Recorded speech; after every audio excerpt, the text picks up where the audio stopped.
Hi there, we're in part 3 of Leaping Ahead on page 431 in the text. Deng Xiaoping returned to Beijing and shared the speech with Mao, who was immediately upset.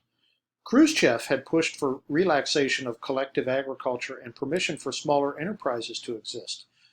Watching workers in Poland and Hungary attempting to overthrow their communist regimes, the leaders in China became more alarmed. Mao believed the Soviet Union's new course after de-Stalinization was mistaken. In 1956, discontent caused by collectivization and the implementation of the planned economy was on the rise in China.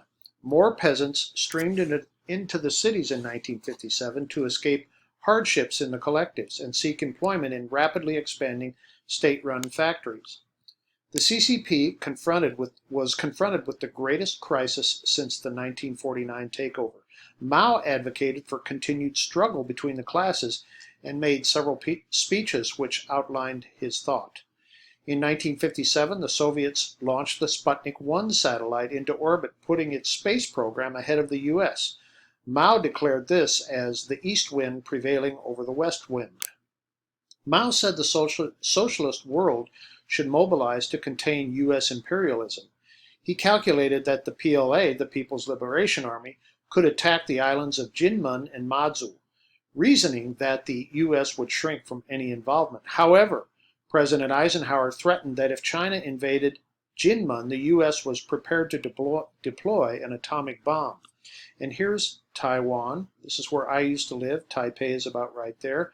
This red arrow is Jinmen and Matsu, these two little islands directly across from Xiamen on the southeast coast of China.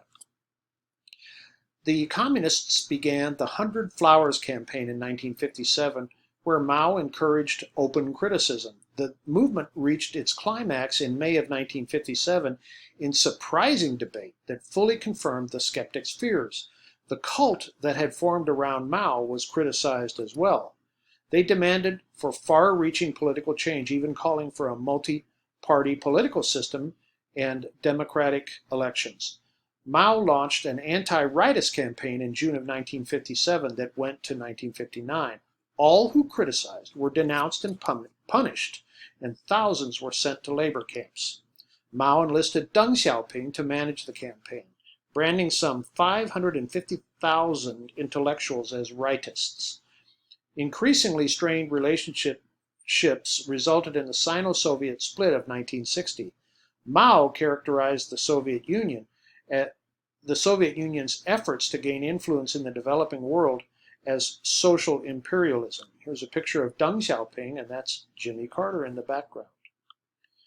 The attempt to duplicate Soviet strategies in China ran up against structural hurdles and created economic instability. Mao launched the Three Red Banners movement to spur a decisive leap into communism. Mao believed China could base its development on mobilization of the population and started the Great Leap Forward. The Great Leap Forward had two goals. Number one, finding a new institutional solution for China's food problem, and number two, accelerating industrialization. They started the People's Communes to unify industry, agriculture, trade, study, and the military, bringing development to all areas. By 1959, 24,000 communes were established, consisting of 2,000 to 20,000 households. And I'm going to stop there, and we'll continue in part 4.